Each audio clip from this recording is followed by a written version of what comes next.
Ashwara pension scheme പ്രഖ്യാപിച്ചല്ലോ. അതിന് union എത്രത്തോളം അതിനെ സ്വാഗതം ചെയ്യുന്നുണ്ട്?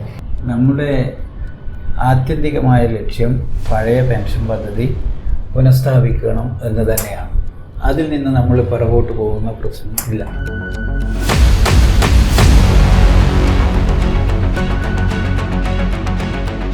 അപ്പോൾ അങ്ങനെ ഒരു എഗ്രിമെൻറ്റും ഇങ്ങനെ ഒരു കേന്ദ്ര നിയമവും നിൽക്കുമ്പോൾ എളുപ്പത്തിലെല്ലാം രക്ഷപ്പെടൽ.